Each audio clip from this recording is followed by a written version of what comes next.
Hey everyone, Neil Rockine here, Killer Cross-Examination. I have to jump in on this. I said I would. I'm a man of my word. I said I would jump in on this. I'm jumping in on it.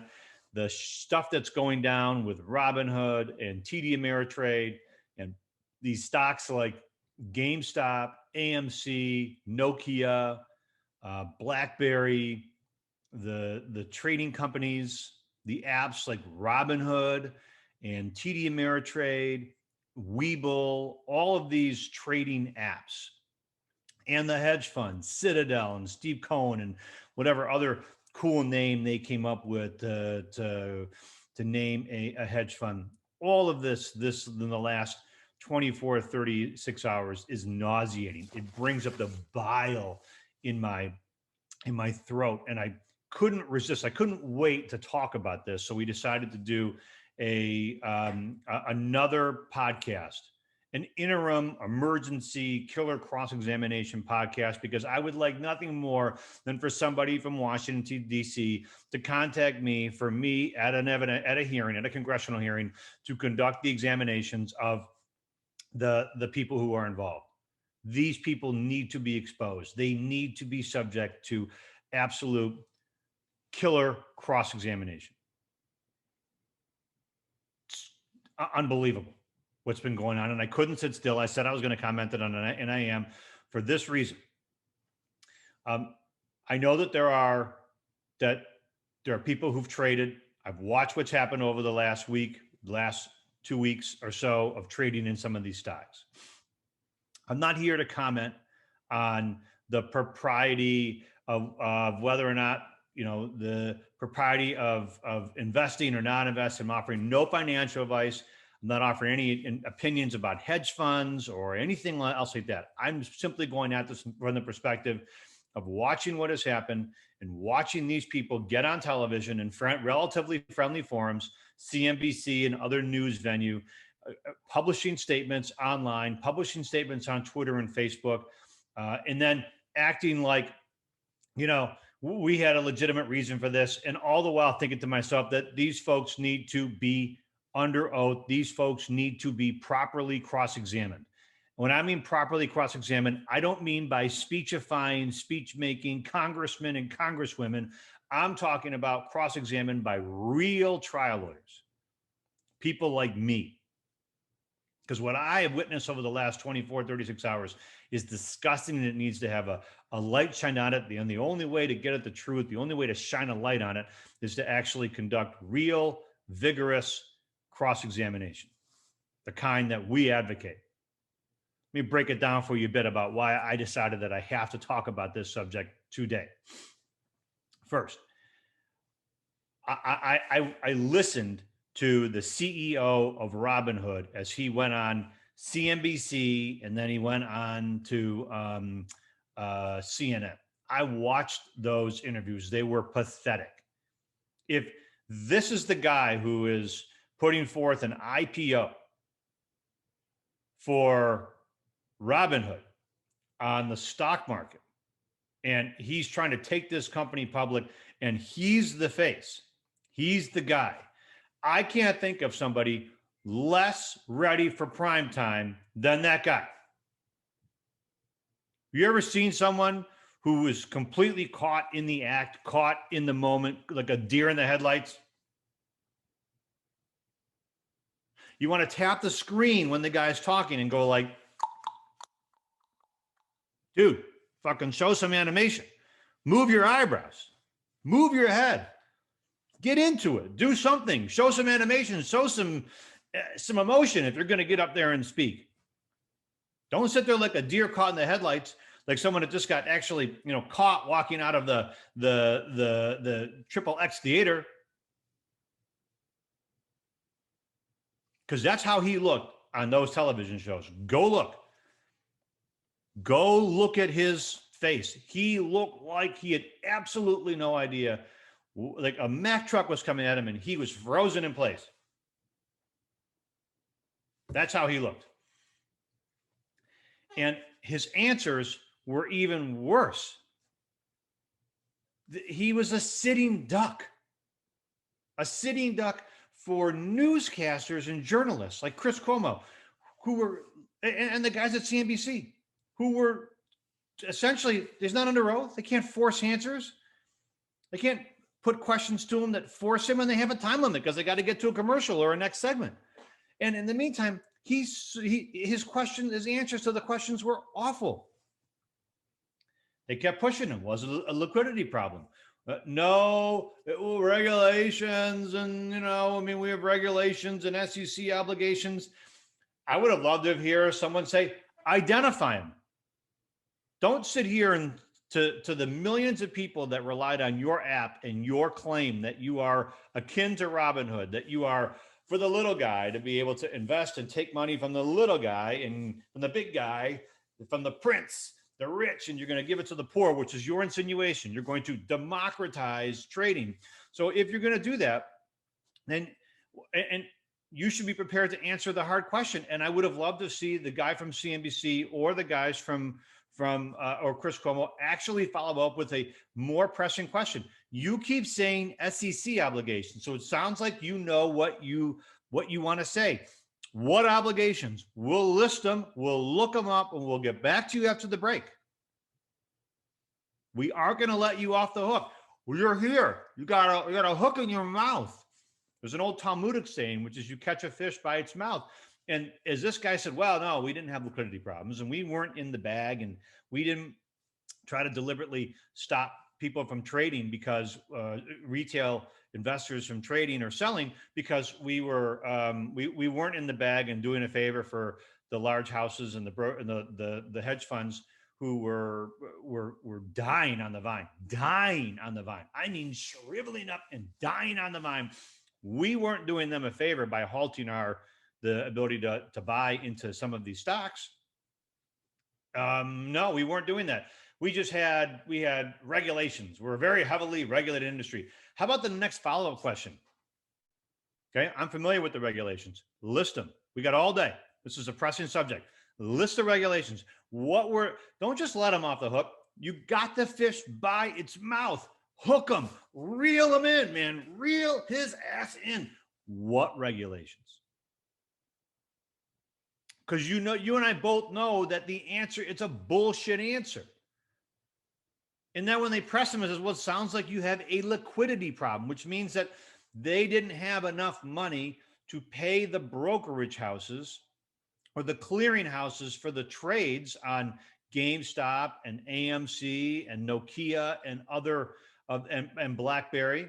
They didn't have enough money to actually pay the clearing houses to cover these trades. Instead of pushing him and saying, how could you be, and I wouldn't do it in this way, but you're in the business of making trades. You made representations to your customers that you could handle these trades. People relied on you. And you're up here saying that you're saying that you have obligations. It sounds like you have a liquidity problem. And then when the guy says, no, it wasn't a liquidity problem, which means that they didn't have enough money to cover the trades and the assets, press him further.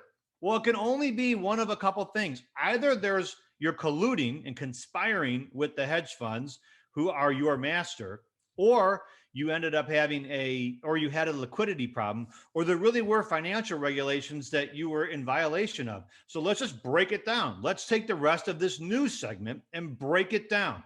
You came on my show. You chose to speak about this. I'm not going to let you off the hook easily and let you just come on here and throw out these amorphous, these undefined answers, because you're reading essentially from a PR playbook. You're trying to hang on to your IPO. You're trying to prepare yourself for what you know is the onslaught to come. You're trying to preserve what's left of your company, if there's anything left that's completely in tatters. And in the meantime, you're giving us nonsense answers. So let's break it down.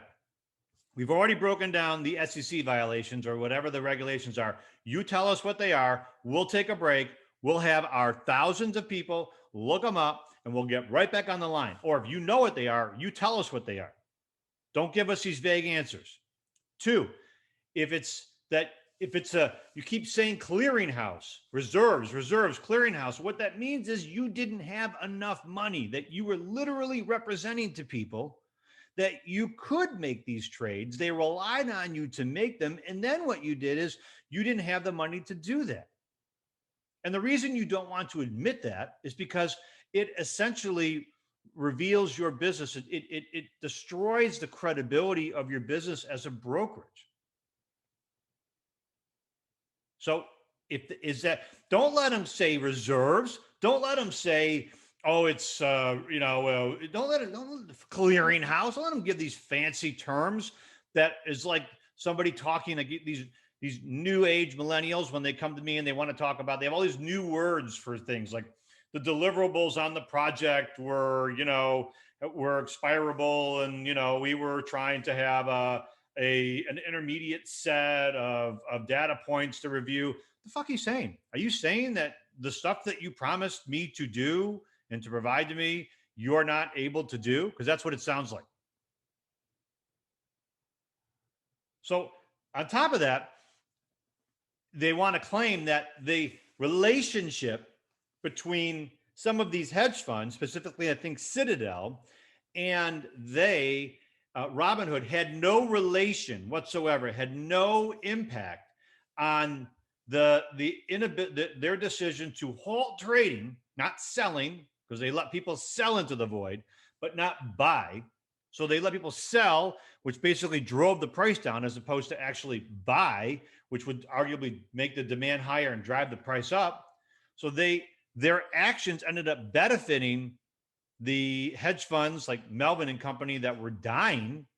And what they did is they as you know, Melvin and Company was basically bailed out, or some of its short sales were covered, or its short options were covered by Citadel. So now they want to say that, yes, we know that Melvin and Company was taking a beating, a bloodbath.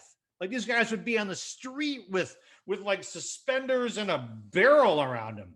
Some of these guys at Melvin and Company, when this was over, were destined to have like a sandwich board that would say like, we'll work for food.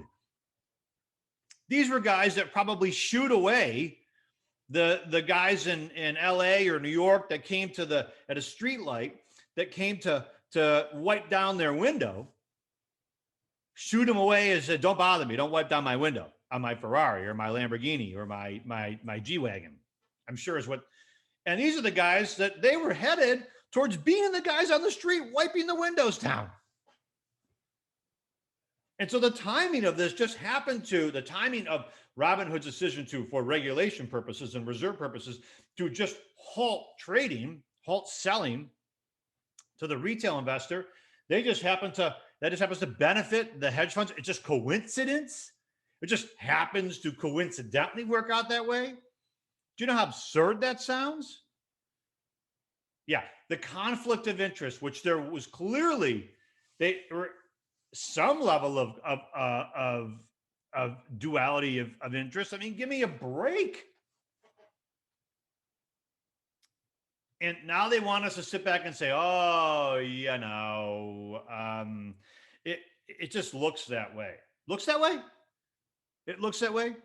Like when a client comes to me and says, oh, I know that I know the police found me at the murder scene of my most bitter rival, and my most bitter rival was stabbed a bunch of times, blood all over the place.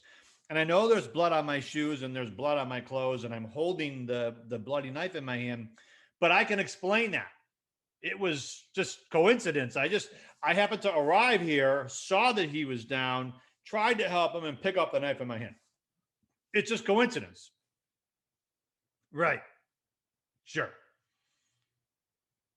But nobody, when the CEO of RobinHood goes on television trying to desperately hang on to what's left of his company, nobody pushes him in that way and says, you want us to believe this is just coincidence. It just happened to help these guys out.